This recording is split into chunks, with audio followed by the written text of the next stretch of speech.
The declaration, the cosmic mistake of the Galactic Federation Council chamber, buzzed with the usual political noise. 700 species from across the Milky Way had gathered for what most considered routine business. Chancellor Vexa, a towering, crystalline being from the Prism worlds, called the session to order with a resonant chime that silenced the vast hall. On the agenda was item 47, the newly discovered species from Sector 7749, also known as Sol 3 or Earth. The preliminary reports had been circulating for months, and most council members had already formed their opinions. These newcomers were primitive, violent, and dangerously unpredictable. They fought among themselves constantly, destroyed their own environment, and had barely managed to escape their planetary gravity well using chemical rockets. Chemical rockets! Some species in the chamber had abandoned such crude technology millions of years ago. Ambassador Chronicles of the Hive Collective stood to present the findings. His insectoid frame clicked and whirred as he activated the holographic display. Images of Earth appeared, rotating slowly above the chamber floor. Cities sprawled across the surface like infection, spreading across healthy tissue. Primitive satellites cluttered in the orbit space. Nuclear weapons sat in silos, pointed at other members of the same species. Esteemed Council, Chronicles began. His voice translated into 700 languages simultaneously. The species calling themselves humans present a clear and present danger to galactic stability. They possess no unified government, no coherent philosophy, and no respect for intelligent life, not even their own kind. In their brief history, they have waged over 15,000 wars. They have driven countless species on their own world to extinction. They poisoned their own atmosphere for profit. The chamber erupted in shocked murmurs. 15,000 wars. For a species barely 10,000 years old, it was unthinkable. The Galactic Federation had experienced perhaps a dozen conflicts in the last million years, and each had been carefully mediated and resolved through diplomatic channels. Furthermore, Chronicles continued, his mandibles clicking with disapproval. These humans have discovered our observation posts. Rather than showing proper deference or fear, they attempted to communicate. They sent crude radio transmissions, demanding to know who we were and what we wanted. The audacity is staggering. Chancellor Vexter's crystalline structure flickered with concern. What is the recommendation of the Observation Committee? Containment, Chronicles stated flatly. We propose a blockade of their system. No human vessels should be permitted beyond their asteroid belt. In 1,000 years, perhaps 2,000, they may evolve into something resembling civilization. Until then, they must be confined. The vote was called. It was not even close. 643 species voted for containment. 57 abstained. Not a single vote was cast against. The formal declaration was prepared with all the ceremony the Federation could muster. A delegation would be sent to Earth to deliver the ultimatum. Submit to Federation oversight. Accept permanent observers on their world. Dismantle their weapons. And abandon any dreams of interstellar expansion. The alternative was total isolation, enforced by the combined military might of 700 species. The unexpected guest 3 weeks later. The human response arrived at the Federation Council chamber. It was not what anyone expected. Instead of a recorded message or written reply, the humans sent ambassadors in person. An actual delegation had somehow crossed interstellar space in a matter of weeks. A journey that should have taken their primitive vessels years or decades. The human ship that arrived at the Federation's capital station was small, sleek, and completely unlike anything in their previous technological assessments. It moved with impossible grace, its hull seeming to shimmer and shift as it approached. Station security scanned it thoroughly but found nothing threatening, just 6 human life signs aboard. When the airlock opened, 6 humans stepped out. They were smaller than most species present, with soft bodies and delicate features. They wore simple black suits with no visible weapons or protection. Leading them was a woman with silver hair tied back severely, her eyes sharp and calculating. This was Ambassador Sarah Chun, Earth's representative to the galaxy.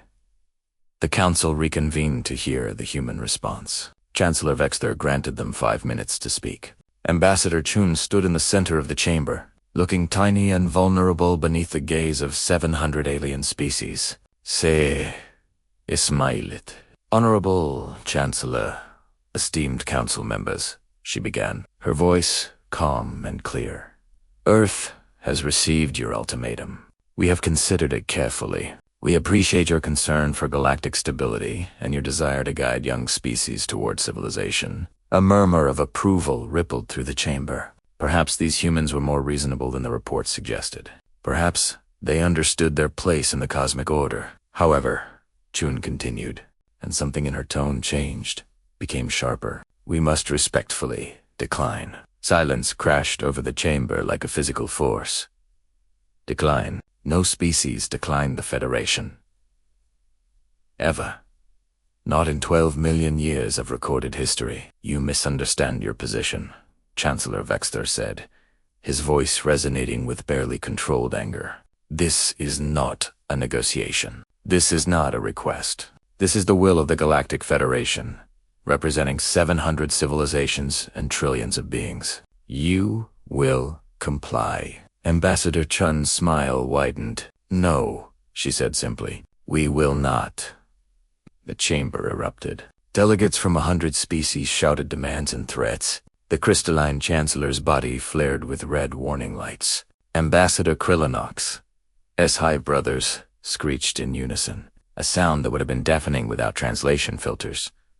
Chun waited for the noise to subside, still smiling that unnerving smile. When Kwa finally returned, she spoke again. You have studied us for months, she said. You have watched our cities, monitored our communications, analyzed our culture. You think you understand humanity. You think we are primitive, violent, and foolish. You are correct about one thing.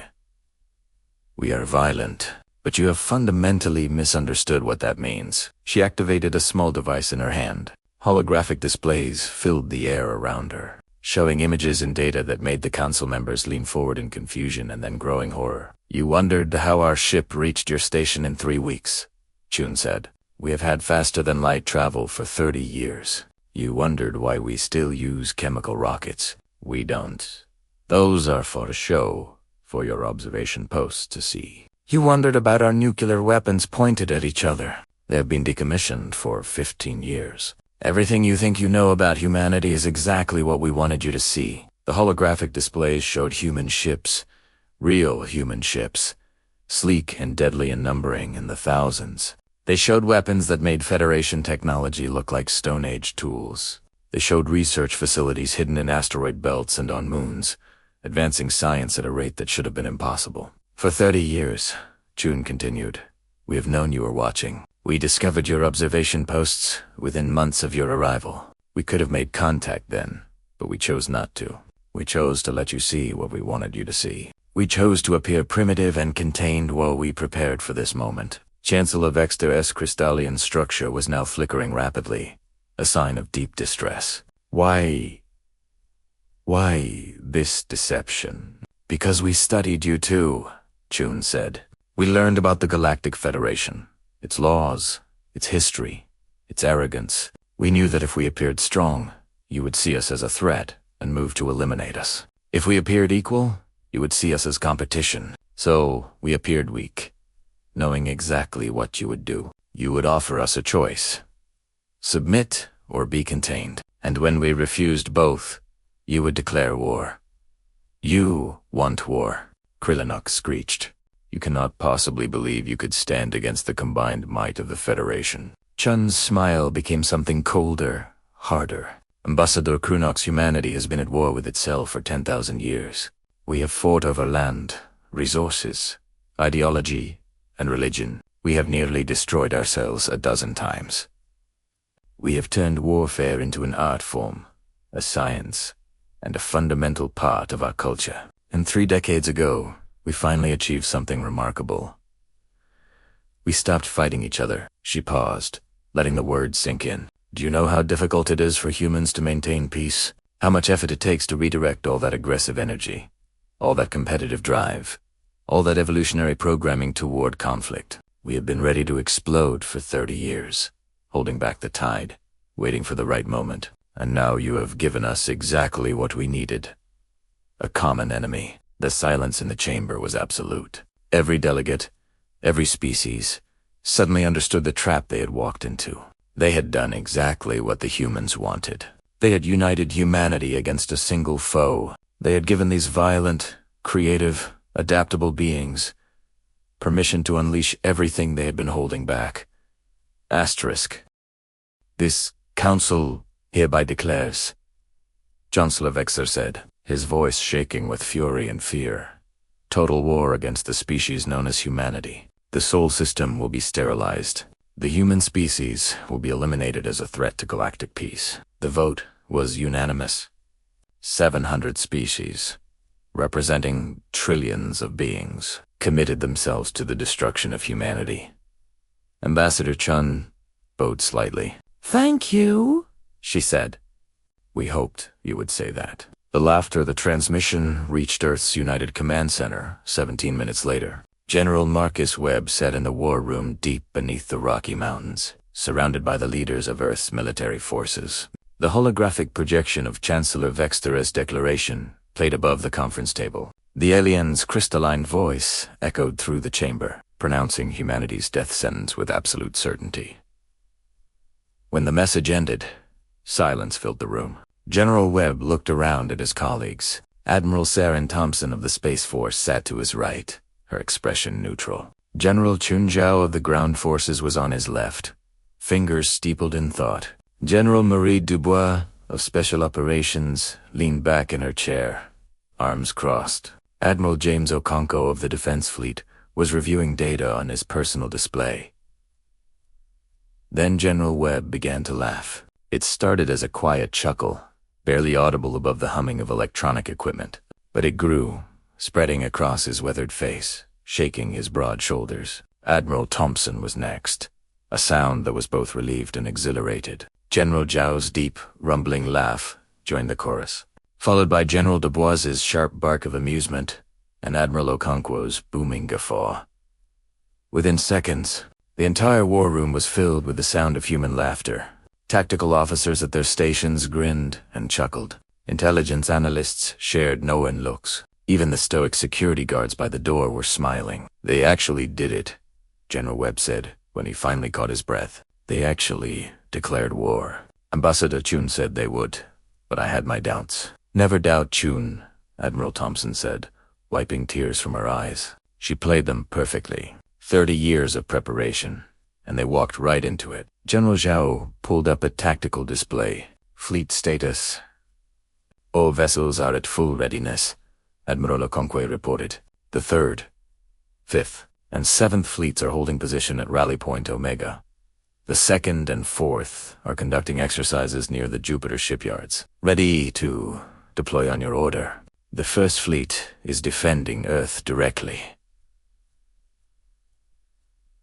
Ground forces. Webb. Ask. Mobilized. General Chun confirmed. "Every soldier knows their assignment. Dropships are loaded and ready. We can have boots on any planet in Federation space within 72 hours of deployment order. Special operations." General Dubois smiled, and it was not a kind expression. "Our teams have been in position for 6 months, sir. We have assets embedded in 47 different Federation systems. Intelligence gathering, sabotage preparation, psychological operations. Just waiting for the word." Webb nodded slowly, satisfaction evident on his face. 30 years, he said. 30 years of hiding, planning, preparing. 30 years of watching those arrogant crystal heads and bug people treat us like primitive savages. 30 years of building ships they never saw, weapons they never imagined, strategies they can't comprehend. They studied our past, Admiral Thompson added. They looked at our history and saw violence and chaos. They saw thousands of wars and thought it made us weak. They didn't understand that those wars taught us, General Zhao said. Every conflict, every battle, every defeat made us better. We learned from Alexander, from Caesar, from Napoleon, from Patton. We studied Sun Tzu and Clausewitz. We practiced the art of war for 10,000 years while they sat in their comfortable federation, protected by laws and treaties, never facing real threat. They forgot what it means to fight for survival, General Dubois said. They forgot what it means to adapt or die. They evolved in a safe galaxy where diplomacy solved everything. We evolved on a planet that was actively trying to kill us every single day. Admiral Okonkwo brought up another display. Intelligence reports indicate the Federation is assembling an armada. Current estimates suggest they will commit approximately 12 million vessels to the assault. 12 million, someone whistled. That's their entire military. Not quite. Admiral Thompson corrected. Intelligence suggests they will hold about 3 million in reserve for defense and peacekeeping duties. But yes, they are throwing everything they have at us. Good, General Webb said. Better to face them all at once than deal with waves of attacks over decades. Admiral Okonkwo, what are our numbers? Operational combat vessels, 42,000. Another 8,000 in various stages of construction or refit. We are outnumbered approximately 285 to 1. The room fell silent for a moment. Then someone laughed again. The sound spread, and soon the entire command center was chuckling at the absurdity of the odds. 285 to 1, General Webb repeated, shaking his head. They think numbers matter. They think this is going to be a conventional war where the bigger fleet wins. Should we tell them about the Phantom Protocol? General Dubois asked innocently. Or the Cascade Doctrine? Admiral Thompson added, Don't forget the Murphy Initiative. General Zhao contributed. Webb's smile was sharp enough to cut steel. No, let them find out the hard way. Let them learn what happens when you declare war on a species that has been perfecting the art of killing for 10,000 years. Let them discover what humanity is really capable of.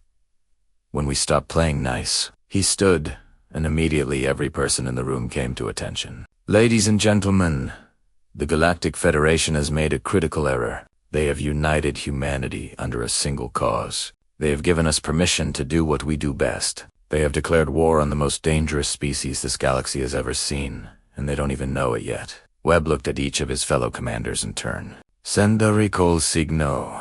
Activate all sleeper cells. Bring the fleets to full combat readiness. Initiate the protocols we have spent 30 years preparing, and send a message to Ambassador Chun. Mission accomplished. The trap is sprung, and our response to the Federation's declaration. Admiral Thompson asked. General Webb's expression became something cold and predatory. Send them to words. Come on. The orders went out. Across human space, from the orbital stations around Earth to the hidden shipyards in the Kuiper Belt. From the research facilities on Europa to the military bases on Mars, humanity prepared for war. Soldiers who had trained their entire lives for this moment checked their equipment. Pilots ran pre-flight checks on vessels that could dance between dimensions. Scientists activated weapon systems that violated 6 different laws of physics. And everywhere, on every seep, in every base, in every command center, humans were smiling. Some load, some shang. Some told jokes, but all of them shared the same expression. Eager anticipation, mixed with grim determination. The Galactic Federation had made the mistake of their 12-million-year existence. They had declared war on humanity, and humanity was grateful for the opportunity. Asterisk, the Armada arrived 6 standard months after the declaration of war. The Galactic Federation Armada entered the Sol system. It was the largest military force ever assembled in known history. 12 million vessels stretched across space like a metallic ocean, each ship representing the pinnacle of its species' technological achievement. Dreadnoughts, the size of small moons. Carriers housing thousands of fighter craft. Troop transports packed with soldiers from 100 different worlds. All moving in perfect formation toward Earth. Fleet Commander Zorthok of the warrior caste stood on the bridge of the flagship Inevitable Victory, his forearms crossed in satisfaction. He was a veteran of 17 campaigns, though most had been minor skirmishes against pirates or the occasional rogue colony. This would be his greatest achievement.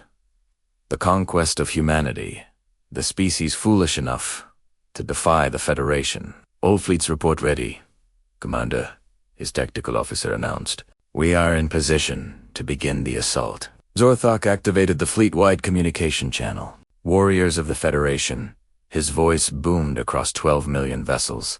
Today we complete a simple task. We will subdue a primitive species that refused the gift of civilization. We will demonstrate to the galaxy that the Federation's will is absolute. We will show these humans the price of defiance. A cheer erupted across the Armada, translated into 700 languages, each species showing their approval in their own way. Crystalline beings chimed in harmony. Insectoid soldiers clicked their mandibles in unison. Aquatic species released chemical signals of aggression. The entire galaxy was united in this moment, ready to crush the upstart humans. "Begin the assault," Zorthok commanded. The first wave of vessels moved toward Earth, 500,000 strong. They expected to face desperate human defenses, planetary shields, orbital weapons platforms, perhaps a small fleet of those primitive ships making a last stand. What they found was nothing. Earth hung in space, beautiful and blue, completely undefended. The moon orbited peacefully. The space stations were dark and empty. Mars showed no signs of military presence. The asteroid belt was quiet. The Jupiter shipyards, where Federation intelligence had reported massive construction, were abandoned. "Where are they?" Zorthok's tactical officer asked, confusion evident in his translated voice. "Run full spectrum scans," the commander ordered. "They must be hiding somewhere." The scans revealed nothing. No ships, no weapons, no defenses. 8 billion humans had simply vanished. Their cities were intact, their infrastructure functioning, but not a single human being remained on any world in the Sol system. "This is a trap," Zorthok's second-in-command warned. "They want us to spread out, to lower our guard. Then we will not give them that satisfaction," Zorthok decided. "The fleet remains together. We advance in formation. If they want to hide, we will force them to reveal themselves." The Armada moved deeper into the system. 12 million ships maintaining perfect formation. Every sensor was active, every weapon system charged, every crew member alert for any sign of the enemy. They were ready for anything, or so they believed.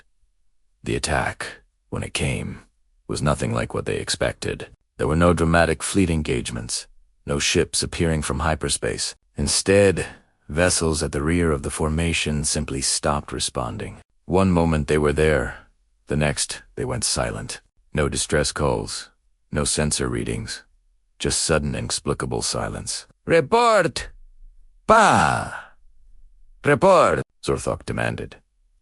63 vessels in Sector 7 have lost all communication, the tactical officer reported, his voice rising in pitch. "No signs of weapons fire, no debris. They just went dark. Send a battle group to investigate." The battle group, consisting of 5,000 ships, moved to investigate. They found the missing vessels drifting in space, completely intact, but lifeless. Every system was offline. The crews were unconscious, but alive. There were no signs of what had attacked them. Then the battle group itself went dark. Panic began to spread through the Armada. This was not how wars were supposed to work. Enemies were supposed to fight, to attack with weapons that could be seen and countered. This invisible predator, picking off ships one by one, violated every rule of warfare the Federation understood. "Turn on all external lights," Zorthok ordered. "Illuminate everything. Whatever is attacking us operates in darkness. We will deny them that advantage." 12 million ships activated their external lighting systems. The Sol system became as bright as day.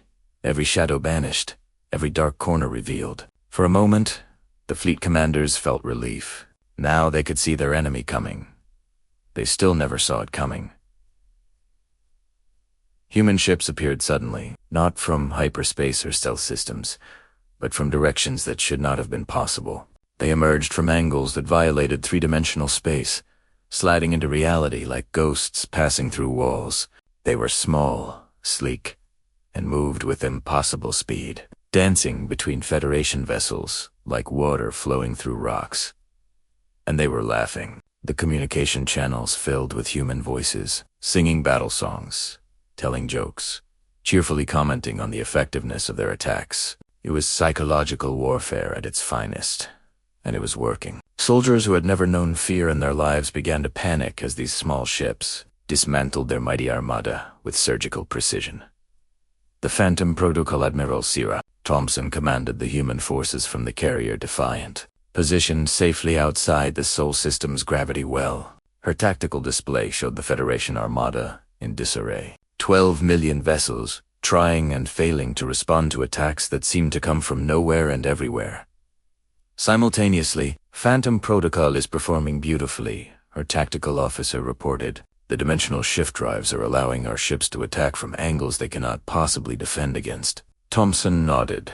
The Phantom Protocol had been humanity's most closely guarded secret for 20 years.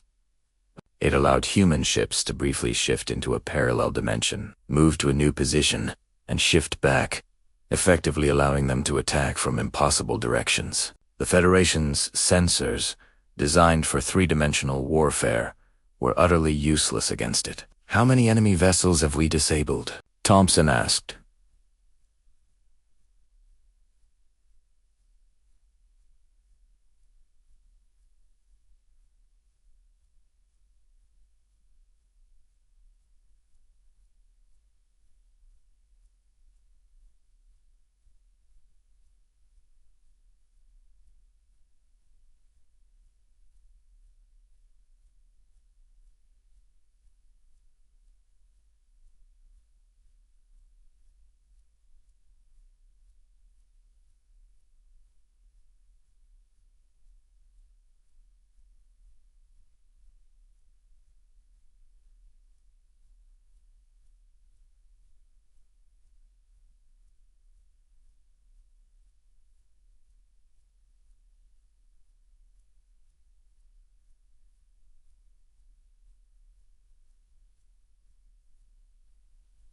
"Current count is 247,000, the officer replied. 0 casualties on our side. Enemy crews are all alive and unharmed, just unconscious." That was the other part of the protocol. Humans were not killing. Every attack was precisely calculated to disable ships without harming their crews. It was mercy, but it was also terror. The Federation soldiers were learning that humanity could kill them whenever they wanted but chose not to. The psychological impact was devastating. "Federation Command is attempting to reorganize," the communications officer reported. "They are trying to form tighter defensive formations." "Let them," Thompson said. "Activate Cascade Doctrine." The Cascade Doctrine, if the Phantom Protocol was humanity's sword. The Cascade Doctrine was its hammer. As Federation ships clustered together for mutual defense, human vessels deployed a weapon that had been theoretical until 30 years ago: Cascade missiles. These weapons did not explode. Instead, they created a chain reaction in any nearby power source, causing controlled feedback loops that shut down reactors without destroying them. One missile could disable a dozen ships. A dozen missiles could cripple a fleet. The Federation watched in horror as entire sections of their armada went dark. Ship after ship lost power, drifting helplessly in space. Their mighty weapons were useless. Their advanced shields were offline. Their proud vessels had become floating coffins. Their crews alive, but utterly helpless. Fleet Commander Zorthok stared at his tactical display in disbelief. In less than 3 hours, humanity had disabled over 500,000 ships. His armada, the largest military force in galactic history, was being systematically dismantled by an enemy he could barely see. "How many human ships are we facing?" Demandeth. "Estimates range from 200 to 500. His tactical officer replied. "They move so fast and attack from such unusual angles that accurate counts are impossible." 500 ships were defeating 12 million. It was not just a military defeat. It was a fundamental challenge to everything the Federation understood about warfare, about power, about the natural order of the galaxy. "Send a general retreat signal," Zorthak ordered. "We must withdraw and reassess." But retreat was not possible. The human ships had surrounded the armada, not in a traditional sense, but in a multidimensional cage that prevented any vessel from achieving the velocity needed for a hyperspace jump. They were trapped. 12 million ships held hostage by a force they could not fight and could not escape. The message then, the human attacks stopped. The small, deadly ships withdrew, taking up positions that clearly said, "We could destroy you all, but we choose not to. Every Federation soldier on every seep understood the message. The transmission began broadcasting across all frequencies. It was Admiral Thompson's face, human and small and utterly confident. "Fleet Commander Zorthak," she said, "and all soldiers of the Galactic Federation. I am Admiral Sarah Thompson of the Earth Defense Force. I want you to understand something important.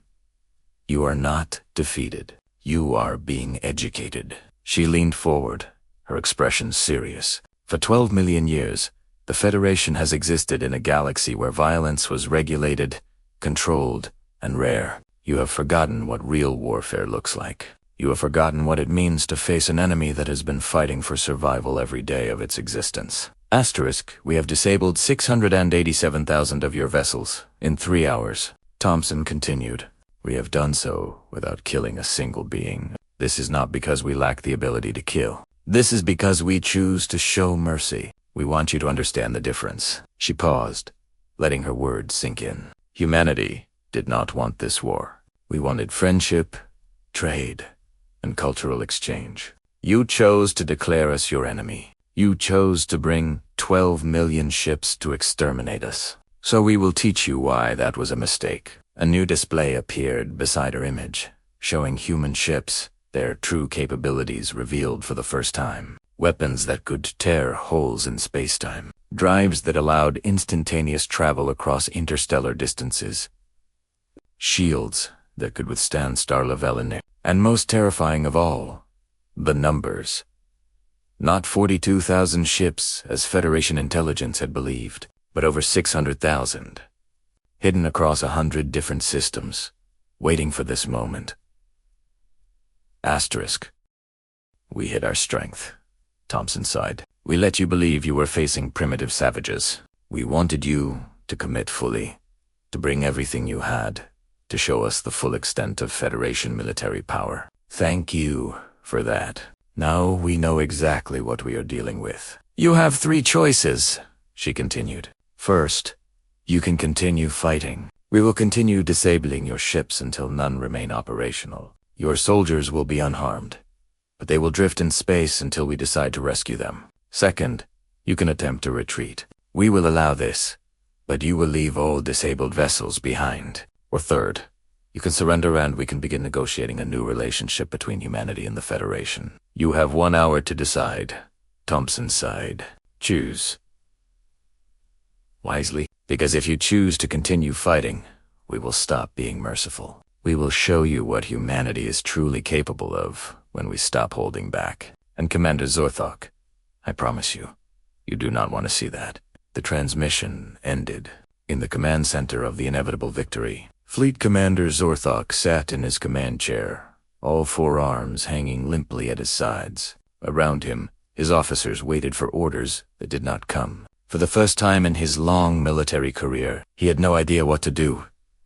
The aftermath of Federation surrendered 47 minutes later. It was the most humiliating moment in galactic history. The combined military might of 700 species, defeated in 3 hours by a force they had dismissed as primitive. The news spread across the galaxy at faster than light speeds, carried by Quantum Communication Network's Ambassador Sarah Chun, who had orchestrated this entire scenario, stood before the Galactic Council once again. This time, the chamber was silent. No insults, no threats, no arrogant dismissals. Just 700 species waiting to hear what the humans wanted. We do not want your territory, Chun said. We do not want your resources. We do not want your submission. What we want is very simple. Respect. She activated a holographic display showing the Federation's history. 12 million years of peace, but also 12 million years of stagnation. No major scientific breakthroughs in the last million years. No significant cultural events. No real challenges to overcome. The Federation had achieved perfect stability, and in doing so, had stopped growing. You need us, Chun said. Not as subjects, not as servants, but as partners. Humanity will bring chaos to your order, innovation to your stability, growth to your stagnation. We will challenge you, provoke you, and force you to evolve. And in return, she continued, you will teach us about the galaxy, share your knowledge, and help us avoid the mistakes you have made. Together, we can create something greater than either of us could achieve alone. Chancellor Vexter's crystalline structure flickered with complex emotions. And if we refuse? Chun smiled. Then we will leave you alone in your perfect, unchanging, slowly dying civilization. We will expand in a different direction, find other species to befriend, and build our own interstellar community. In 10,000 years, when your Federation has finally collapsed under the weight of its own stagnation, maybe we will still be around to help pick up the pieces. The vote was called. This time, it was not unanimous. Some species still wanted to fight, to regain their honor through combat. Others wanted isolation, to pretend humanity did not exist. But the majority, shocked by their defeat and forced to confront their own vulnerability, voted to accept humanity's offer. The Galactic Federation and humanity signed the Treaty of Soul 3 months later. It was a document unlike any other in galactic history. Humanity became equal partners in the Federation, not conquered subjects or junior members. They retained complete autonomy over their territory, their military, and their development. In exchange, they agreed to share their technology, their knowledge, and their unique perspective on conflict and growth. The new galaxy 5 years after the war. The galaxy was a very different place. Human traders moved freely through Federation space, their aggressive business practices forcing stagnant economies to adapt or collapse. Human scientists collaborated with alien research, their unconventional thinking leading to breakthroughs that had eluded the Federation for millennia. Human artists, musicians, and philosophers spread their chaotic creativity throughout civilized space.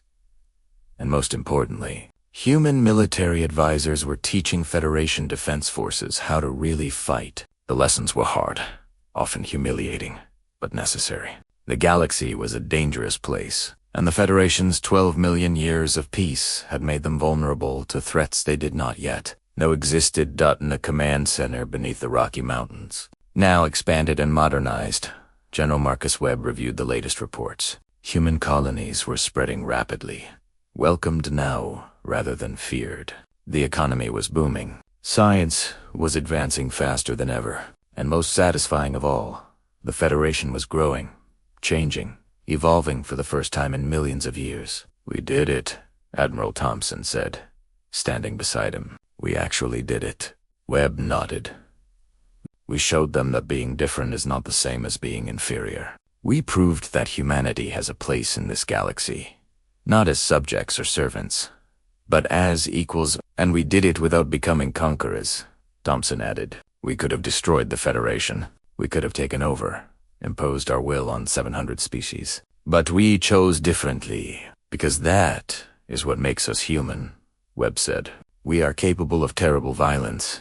Yes, we can wage war like no other species in the galaxy. But we are also capable of mercy, of growth, of choosing a better path. That duality, that constant tension between our worst impulses and our best intentions, that is our strength." He pulled up a display showing the galaxy, now dotted with human settlements alongside the ancient civilizations of the Federation. Our ancestors fought each other for 10,000 years. They made countless mistakes, committed terrible atrocities, and almost destroyed themselves multiple times. But they also learned, adapted, and grew. Now we take that legacy to the stars, not as a weapon, but as a gift. To a better galaxy.